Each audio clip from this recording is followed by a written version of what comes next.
Hello good morning student. I hope सभी student अच्छे होंगे, सभी का मोस्ट वेलकम है और आशा करता हूँ कि सभी की प्रिपरेशन अच्छी चल रही होगी। तो डियर स्टूडेंट्स, आपकी प्रिपरेशन को आगे बढ़ाते हैं।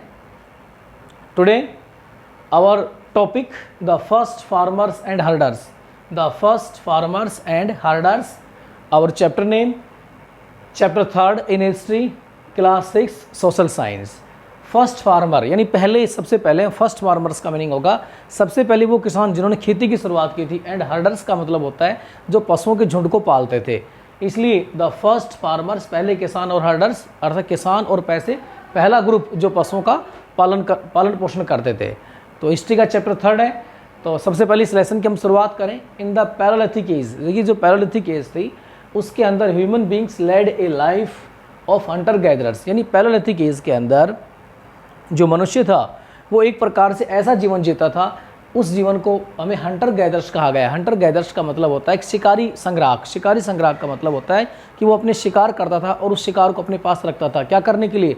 जब उन्हें भूख लगती थी उसको खाने के लिए। एक प्रकार से भोजन के रूप में उनको शेव करता था।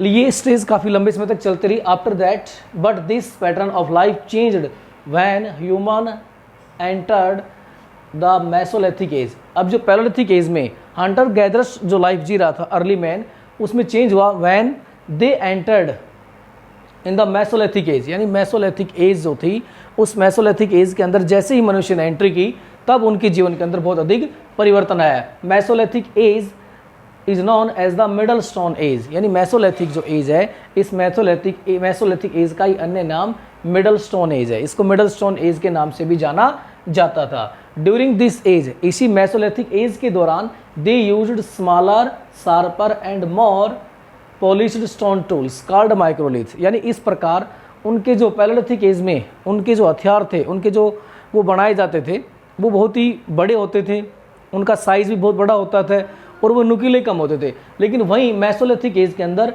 उनके जो टूल्स बनाए जाते थे, उनके जो हथियार औजार बनाए जाते थे वो स्मॉलर, पहले की अपेक्षा छोटे बनाए जाने लगे, शार्पर, बहुत नुकीले बनाए जाने लगे, एंड मोर पॉलिश्ड का मतलब होता है उनके अंदर उनका नुकीलापन और ज़्यादा बढ़ा दिया गया। Stone tools called microliths. और इस प्रकार उनके द्वारा जो टूल्स बनाए गए उनको माइक्रोलिथ्स के नाम से जाना गया। माइक्रोलिथ्स का मीनिंग होता है छोटे औजार, छोटे हथियार। अब ये सब तो उनके हथियारों के अंदर, औजारों के अंदर परिवर्तन हुआ, बट कुछ अन्य भी चेंजमेंट हुए। अगर उनकी हम बात करें, क्लाइमेट कंडीशंस ऑल्सो चेंज्ड। जो क्लाइमेट कंडीशन अर्थात जलवायु परिवर्तन की दृष्टि से देखें तो उसमें भी बहुत अधिक परिवर्तन आया।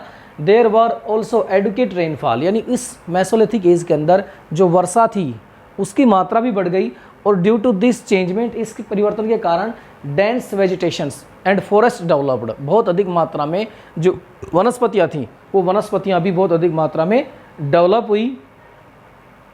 नेक्स्ट की बात करें, विद बेटर टूल्स, और जो उनके माइक्रोलिथ्स अर्थात छोटे छोटे टूल्स बनाए दिए गए थे with better tools and harmonious climate condition. यानी उनके जो औजार हथियार थे अब वो भी अच्छे हो गए थे और जो क्लाइमेट कंडीशन था वो भी अच्छी हो गई थी क्योंकि वर्षा ज़्यादा होने लग गई थी। Dense vegetation and forest develop हो गए थे, बहुत अधिक वनस्पतियाँ और फॉरेस्ट डेवलप हो गए थे। इससे उनकी लाइफ क्या बन गई? Very easy. These condition became their life very easy. इससे उनकी जो लाइफ थी वो बहुत ही ईजी, आसान हो गई। फॉर प्री हिस्टोरिक पीपल, अर्थात जो प्री हिस्टोरिक पीपल थे उनको प्री हिस्टोरिक पीपल भी कहा गया। प्री हिस्टोरिक पीपल का मीनिंग होता है ऐसे व्यक्ति, यानी जब मानव सभ्यता की शुरुआत हुई थी उस समय जो कोई भी इतिहास से संबंधित बातें उनको लिखा नहीं जाता था, कोई रिकॉर्ड नहीं किया जाता था, रिटर्न वर्क नहीं होता था, इसलिए उनको प्री हिस्टोरिक पीपल कहा गया है। नेक्स्ट की बात की, यही अर्ली ह्यूमन बींग्स थे could get their food easily. यानी ये जो थे, अब ये सब चीज़ें होने के बाद में अपना भोजन बहुत ही ईजी तरीके से वो प्राप्त कर सकते थे विद लेस एफर्ट्स। यानी थोड़ी मेहनत करके भी, क्योंकि उनके पास अच्छा क्लाइमेट हो गया था, अच्छे टूल्स हो गए थे, तो वे अपने भोजन को अच्छी तरह से प्राप्त कर सकते थे। अब उनको they did not require them to travel long distances, अर्थात अब उनको लंबे लंबे स्थानों पर यात्रा करने की कोई ज़रूरत नहीं होती थी। नियोलिथिक ह्यूमन्स, अगर नियोलिथिक ह्यूमन्स की हम बात करें, attracted towards animals. Neolithic age के अंदर जो मनुष्य था वो जानवरों के प्रति आकर्षित हुआ। अब वो आकर्षित होने के पीछे रीजन था, उन्होंने एनिमल से जो थिंग्स मिलती थी, जो वस्तुएं मिलती थी, उनकी यूटिलिटी को उन्होंने जान लिया था। इस प्रकार वो एनिमल्स के प्रति एक प्रकार से मैं कहता हूँ आकर्षित हुए कि वो उन जानवरों को पालने लग गए। दे टेम्ड, उन्होंने पालतू बनाया द जेंटल एनिमल्स। अब उन्होंने जो पालतू जानवर थे उनको क्या बनाया, जो कुछ जेंटल अच्छे स्वभाव के अच्छे नेचर के थे उनको पालतू बनाया। अब भैया शेर को तो बना नहीं सकते थे, लॉयन, एलिफेंट, टाइगर, लॉयन, इनको तो बना नहीं सकते थे, यानी जेंटल एनिमल्स, ऐसे जिनका स्वभाव, जिनको पाला जा सके, उनको द जेंटल एनिमल्स। अब आप जेंटल एनिमल्स कौन से, such as sheep, goat, cattle and also dogs. इस प्रकार के जानवर थे जो इस प्रकार के जानवरों को उन्होंने पालतू बनाया, उनको पाला। शिप जेंटल होती है नेचर से, गोट भी बहुत नेचर से बहुत ही जेंटल होती है, और गोट का मिल्क तो बहुत अच्छा होता है, इसलिए आप देखते हैं काफ़ी बीमारी के अंदर भी काफ़ी यूज़फुल होता है गोट का मिल्क। नेक्स्ट की हम बात करें कैटल एंड ऑल्सो डॉग्स, और कुत्ते को भी उन्होंने पालतू बनाया। The wild dog was the first to be tamed. ये वेरी इंपॉर्टेंट लाइन है कि सबसे पहले जो जंगली कुत्ता था, जंगल में रहने वाला जो डॉग था, उसको सबसे पहले पालतू बनाया गया, यानी dog was the first animal, वो पहला कुत्ता था जिसको सबसे पहले अर्ली ह्यूमन बींग्स के द्वारा टेम्ड किया गया, यानी पालतू बनाया गया है। नेक्स्ट की हम बात करें, Neolithic humans domesticated animals because they helped them in their day to day life. Neolithic human beings अर्थात नियोलिथिक समय के जो लोग थे, उन्होंने क्या किया, डोमेस्टिकेटेड किया एनिमल्स, जानवरों को पाला। क्यों पाला, because they helped them in their day to day life, क्योंकि जो एनिमल्स थे वो उनकी early humans, early Neolithic people थे, उनकी डे टू डे लाइफ के अंदर हेल्पफुल थे। किस प्रकार, वजन उठाने के रूप में, उनसे उनको मीट मिलता था, उनसे मिल्क मिलता था, तो बहुत सारी things, they get many things from the animals. इस प्रकार उन्हें जानवरों से बहुत अधिक चीज़ मिलती थी, वस्तुएं मिलती थी। इतनी अधिक चीज़ें मिलने के कारण उन्होंने इन जानवरों को पालतू बनाया। Since human lived too close, अब धीरे धीरे चेंजमेंट हुआ। Since human lived too so close to nature, अब मनुष्य था जो प्रकृति के नज़दीक रहता था, जंगल, फॉरेस्ट इनके अंदर रहता था। दे ऑब्जर्व मैनी थिंग्स, तो जंगल के नज़दीक, फॉरेस्ट के नज़दीक, प्रकृति के नज़दीक रहने से उसे बहुत सारी चीज़ों को ऑब्जर्व किया। They learned to identify edible plants, अब वो जंगल के अंदर रहने लग गया तो उन्होंने उन पेड़ों के बारे में, एडिबल का मतलब होता है जिन्हें उगाया जा सके, जिन्हें ग्रो किया जा सके, उनके महत्व को जाना। And the method to protect plants from birds and animals, उन्होंने ये जाना किस प्रकार एग्रीकल्चर की जाती है, किस प्रकार किन कौन कौन सी फसलों को उगाया जाता है, और उन्होंने ये भी ऑब्जर्व किया कि इन प्लांट्स को किस प्रकार बर्ड्स अर्थात पक्षियों से और एनिमल्स जानवरों से सुरक्षा प्रदान की जाती है। क्योंकि वो एग्रीकल्चर करने लग गया था, थोड़ी बहुत खेती करने लग गया था, तो उसको पता था कि भाई जो बर्ड्स होते हैं, एनिमल्स होते हैं, ये उनकी जो फसल होती है उनको नुकसान पहुंचाते हैं। तो बर्ड्स एंड एनिमल्स से वो जो थे अपनी क्रॉप्स को, अपने एडिबल प्लांट्स को प्रोटेक्ट करना सीख गए थे। Human learned how to grow their own food, इस प्रकार वो स्वयं की खेती करने लग गए थे, अपने लिए स्वयं का भोजन तैयार करने लग गए थे। Farming was started that time, और उसी समय जो फार्मिंग थी अर्थात खेती की एक प्रकार से शुरुआत उस समय हो गई थी।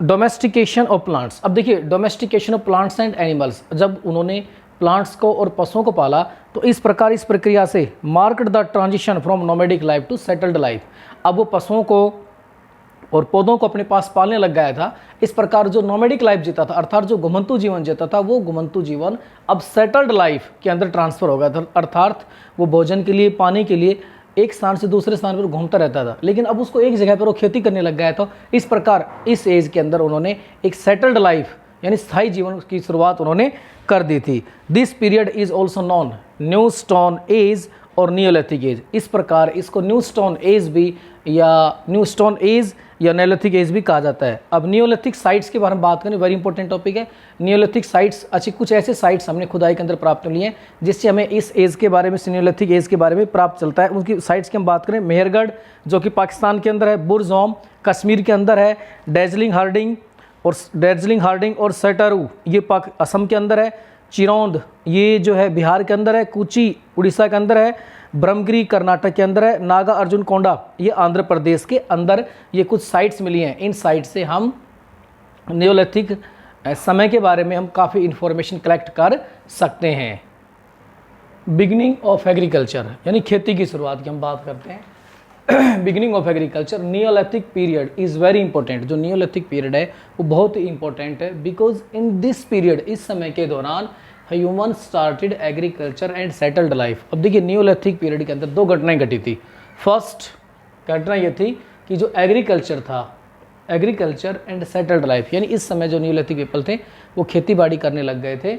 और दूसरा था सेटल्ड लाइफ, यानी उनका जो जीवन था उन्होंने एक स्थान पर रहना शुरू कर दिया था। Human Beckham food producers from food gatherers. इस एज के अंदर जो मानव था वो क्या बन गया था, बीकेम फूड प्रोड्यूसर्स, यानी भोजन उत्पादक बन गया था। इससे पहले क्या था इससे पहले फूड गैदरर्स था, यानी भोजन को इकट्ठा करने के बजाय अब वो खुद स्वयं का अपना भोजन तैयार करने लग गया था। Agriculture settled their life in one particular place. खेती की वजह से उन्हें एक स्थान पर रहना पड़ता था, क्योंकि दे ग्रो सीड्स, वो एक स्थान पर बीजों को उगाते थे। अब बीजों को उगा दिया तो जो बीज थे it takes some time to grow, बीजों को उगाया, कुछ समय बीज उगने के अंदर भी, ग्रो करने के समय कुछ समय पर रहता था, उन्हें उनकी केयर भी करनी होती थी, ध्यान भी रखना होता था। इस वजह से उन्हें लंबे समय तक एक स्थान पर रहना पड़ता था। They prepared the soil with the help of stone tools. अब वो उन्हें जो मिट्टी थी जहाँ खेती तैयार करनी होती थी, उन्हें उस मिट्टी को तैयार भी करना होता था with the help of stone tools, उनके पत्थर के जो औजार बने हुए थे उससे। Okay, to looked after the plants, और फिर मिट्टी तैयार करने के बाद में जो बीज उग जाते थे उनकी लुक्ड आफ्टर अर्थात उनकी देखभाल भी करते थे। किससे? To looked after the plants by watering, अर्थात उनमें पानी के लिए भी व्यवस्था करते थे वो। एंड वेडिंग का मतलब होता है कि जो फसल के अंदर कुछ अन्य खरपतवार जो उग जाती है उसको हटाते थे। And protecting them from wild animals and birds, और उनको जो जंगली जानवर थे और जो पशु पक्षी थे उन सबसे वो रक्षा भी करते थे। The Neolithic period, the Neolithic people were the first farming community. देखिए, नियोलिथिक पीपल को फर्स्ट फार्मिंग कम्युनिटी कहा जाता है क्योंकि इन्हीं के द्वारा एक प्रकार से सही रूप से एग्रीकल्चर की शुरुआत की गई थी। They started building proper dwellings, dwellings का मतलब था निवास स्थान, वो एक स्थान पर बस गए थे और उन्होंने अपने एक स्थान पर रहने के मकान बनाने लग गए थे। Their houses were made of mud and seeds, उनके जो घर बने हुए थे मुख्य रूप से या तो मिट्टी से बनाए जाते थे, एंड रीड का मतलब होता है ईंख, मिट्टी, ईंख या घास फूस से उनके मकान बनाए जाते थे। नेक्स्ट अगर इसके अंदर हम बात करें, primitive people owned property in common basis. जो आदिवासी समुदाय के लोग थे उस समय उनकी जो प्रॉपर्टी होती थी वो एक प्रकार से साझा प्रॉपर्टी होती थी, ऐसी प्रॉपर्टी जिस पर सभी का समान इक्वल राइट होता था। Agriculture is a group activity because that time agriculture was a group activity, यानी कि उस समय जो एग्रीकल्चर थी वो ग्रुप एक्टिविटी थी, यानी एक साथ मिलकर लोग खेती करते थे। It means they lived and worked together, इसका मीनिंग था कि वो एक साथ रहते थे और एक साथ ही खेती पर काम करते थे। जैसे आप देखते थे पहले के लोग एक स्थान पर रहते थे, एक साथ ही एग्रीकल्चर का वर्क करते थे और साथ साथ ही बड़े बड़े, और इसी प्रकार धीरे धीरे गांव का भी डेवलपमेंट हुआ था। Agriculture work was done by a community people, यानी कम्युनिटी पीपल के लोगों के द्वारा खेती का वर्क किया जाता था। नियोलिथिक पीपल कल्टिवेटेड रागी, रागी एक मोटा अनाज पाया जाता है। हॉर्स ग्राम भी क्या होता है? कुल्थी का पेड़ होता है, कुल्थी का पेड़ होता है। एंड राइस, मुख्य रूप से जो नियोलिथिक पीपल थे वो रागी, हॉर्स ग्राम और राइस, इनकी खेती मुख्य रूप से वो करते थे। From the Neolithic settlements of Mehrgarh, Neolithic के समय को जानने में जो मुख्य सेटलमेंट्स है, जो मेहरगढ़ है, मेहरगढ़ जो साइट है वहाँ से वी हैव फाउंड एविडेंस, हमें कुछ साक्ष्य मिले हैं of wheat and barley cultivation, यानी हमें मेहरगढ़ से कुछ ऐसे साक्ष्य, कुछ ऐसे एविडेंसेस मिले हैं जिससे हमें ये पता लगता है कि वो जो लोग थे वो व्हीट और बार्ले इन दोनों की ही खेती करते थे। तो डियर स्टूडेंट्स, इसके बाद इसी चैप्टर का नेक्स्ट वीडियो अगली क्लास में लेकर आएंगे। आई होप आपको समझ में आएगा, आप चैप्टर पढ़ेंगे उसके बाद इस वीडियोज़ को देखेंगे ताकि चीज़ अच्छी तरह से आपके लिए क्लियर हो जाए। वंदे मातरम।